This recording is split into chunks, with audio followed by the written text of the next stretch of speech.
There is nothing you can do from your side, is there? It has to be my webcam. Yes, I can hear you, but I can't see you. So maybe you should switch on your webcam.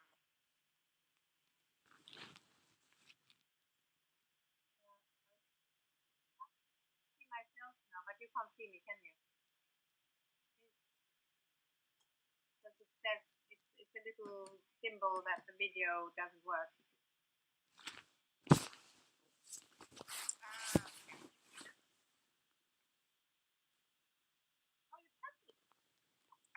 Okay. Yeah, because I remember last year everything went well, so maybe something different.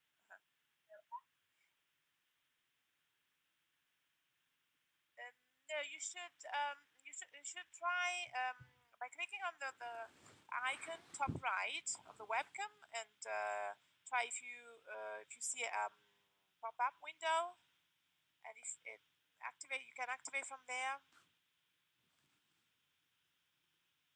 No.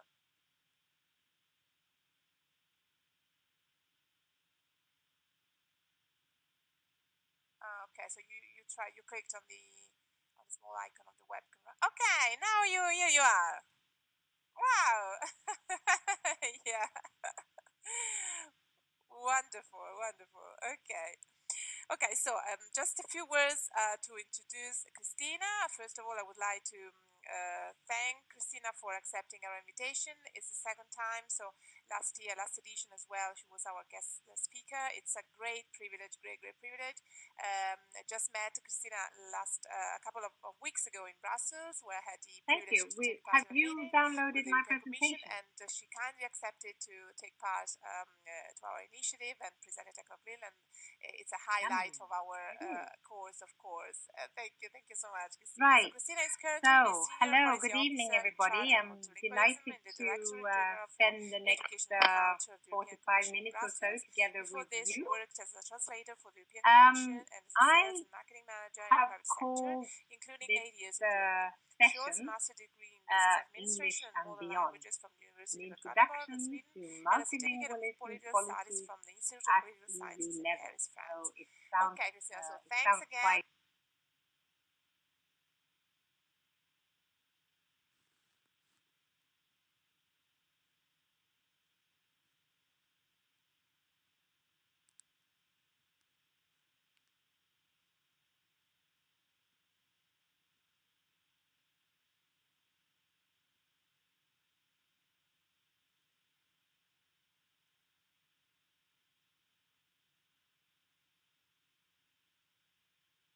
Correct, because in the European Commission we always say that all languages are completely equal, and there is no language that has any special space. But I think that you all agree with me that there is a language which is a little bit apart from the others, and that is English. It's something that we just have to take as it is. But it's my job to make sure that we go beyond English. So everything that I'm going to say applies to all other languages as well. If I could have the next slide, please. Thank you. This is basically what I thought that we should discuss this evening. I would like to start with an overview of, or very briefly, touch upon the extent to which the European Union is, in its essence, an entirely multilingual institution. Then I'm going to talk about multilingualism in the context of the organization where I work, which is the Directorate General for Education, Culture, Youth and Sport. I thought it would be interesting to take a quick look at Italy and how things are in Italy, as I believe that quite a majority of you are from Italy. And then skipping to the topics that are closest to your personal concern, I would like to show how the European Commission may help language teachers on the practical level. I'll speak particularly about our funding program, Erasmus Plus, which I believe most of you are familiar with in some way. And then if we have time, I thought we could share some final thoughts about teaching with each other. Right, so on the institutional side, I don't know if all of you are aware of the fact that the European Union today has no less than 24 official languages. We started with 4, of which the Italian language was one, back in 1958. And then every consecutive enlargement of the European Union has brought in new official languages. And in particular, you will see the year 2004, which we call the Big Bang, when all the countries in Central and Eastern Europe joined the European Union. We added no less than 1, 2, 3, 4, 5, 6, 7, 8, 9 new official languages in one go, which was quite an achievement. Because even if we don't translate and interpret everything into all languages, the fact is that the legislation that is being created at European level is indeed translated from one language into 23 others. And if I can have the next slide, please.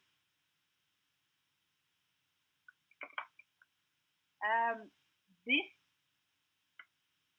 what we call the language regime of the European Union, which is a formal requirement, like to translate legislation into all languages, it's really only the tip of the iceberg. Because in the end of the day, the multilingual character of the European Union has the objective that people should actually be able to relate to EU affairs in their own language. That is to have access to information, not only in English, so it shouldn't be an absolute requirement to be good in English to work at European level. You should be able to use other languages as well, even in European corporations. So that is the second level, the green level on this graph. The red level we have called languages or multilingualism for interaction between citizens, meaning that EU citizenship should be about communicating across borders. It's very much about mobility. It's about free movement, and all this, of course, has an important language aspect.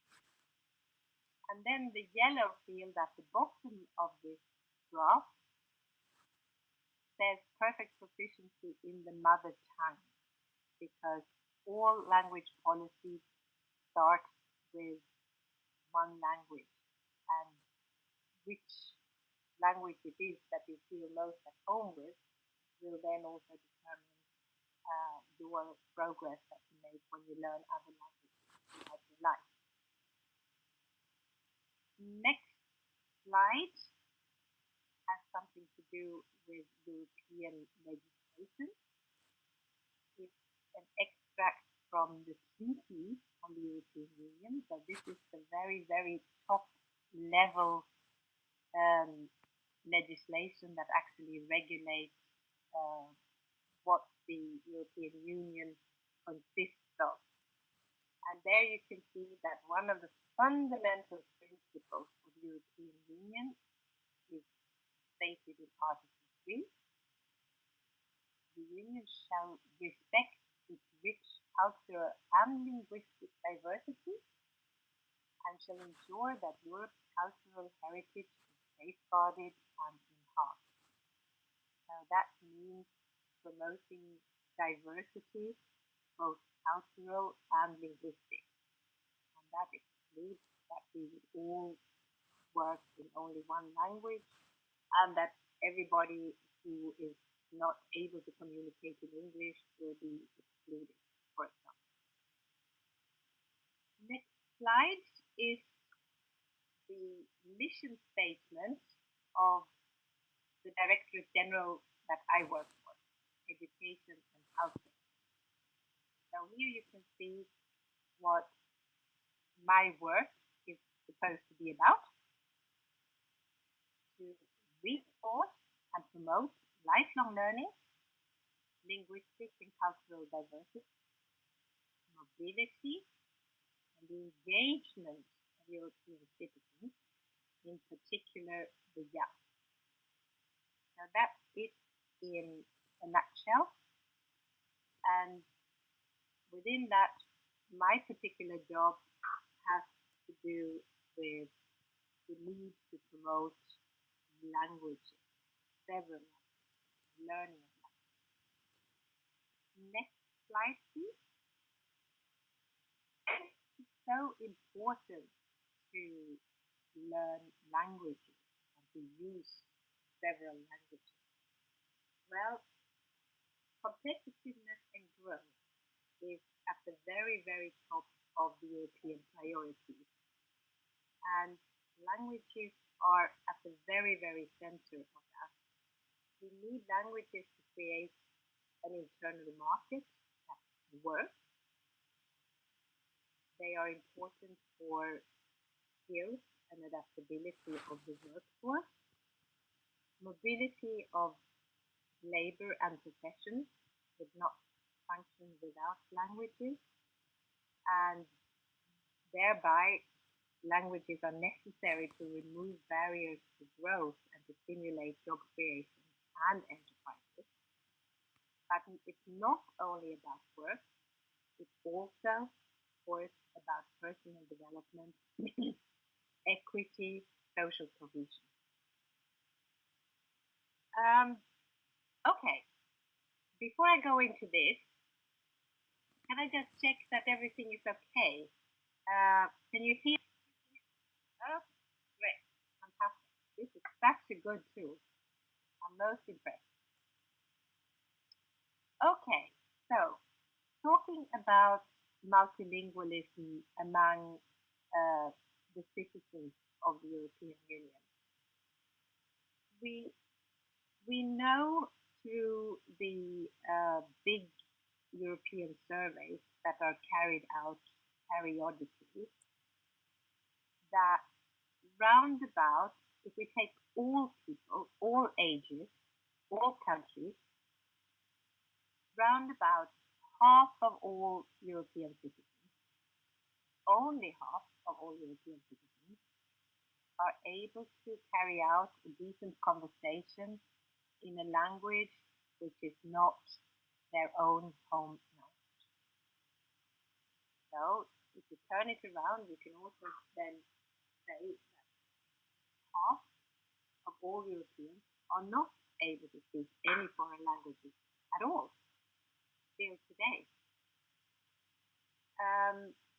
The language, the foreign language that most people are familiar with is English. And you can see that the English language in that sense is in a league of its own, because in the dark blue field, the 13%, that is how many of the European citizens today, pre-Brexit, have English as their mother tongue. That's 13. But almost 40% have acquired a good command of the English language as a foreign language. We go to the second row, second language, German. you can see that it's the language that most people have, most Europeans, the highest share have as their mother tongue. And then there are an additional 14% that have learned German as a foreign language. We have 12% that have French as their mother tongue and 13% have Italian. But you can see that there are considerably more people who have learned French as a foreign language than Italian. So Italian has added only 3% additional speakers that have learned it as a foreign language. We have twice as many Europeans that have studied Spanish. And then, okay, Polish is another story. And Russian, as many of you will know, has until quite recently been compulsory in a large number of European cities, European countries. Sorry. That's why we have still a very high proportion of people who have learned Russian as a foreign language. So that is how it looks today.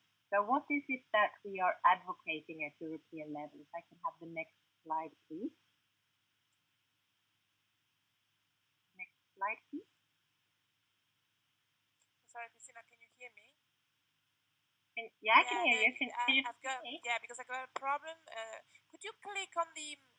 You see the bar. There's the arrow going right. I'm trying to relog because I have a problem with my computer. You see there's the arrow, a bar with the number of the slide. The arrow going right. Could you click on it? Which arrow? What part of the? Just top next to the video. There's a bar. Video. There is a microphone and a loudspeaker. On the screen on the slide, there's a bar. Just next to the video on the slide, top. Yeah. And you should see a bar and then an arrow going right. You can click. Arrow going right. There are two arrows, one right and one left. You go right and you should be able to move the slide. That one? Yeah, great. Ah. Okay, wait a minute. Now I just have to close something. There we go. Okay, now I see it. Thank you very much. Thank you very much. Sorry, Kristina. So I can change myself. So, are you changing or am I changing? No, I'm not changing it. So you're doing it. I'm doing it now. Okay, great. Super. Thank you. Okay, so I was going to talk to you about the objective for language learning that was defined back 15 years ago at a meeting of the European heads of state and government in 2002 in Barcelona. They all agreed on a guideline for language learning that all Europeans should be able to learn at least 2 languages in addition to their own mother tongue. So this is still today, 15 years later, our guideline. And I'm going to show you what it means in practice. I'm going to use myself as an example. This is me. I'm from Sweden, by the way. So I learned Swedish when I was a tiny little girl. When I went to school, I had to wait until I was 8 or 9 years old before I started learning my first foreign language, which was English. And English is still today in Sweden the first foreign language for everybody. It's compulsory. And all Swedish kids start learning English today, I think even a little bit earlier. So it's more 6, 7 years old today. Then in the beginning of secondary school, when I was 13 years old, I added my second foreign language. And in those days, when I went to school, we had the choice between only three. There was German, French, or Spanish that we could choose between. There might have been other schools that had another choice.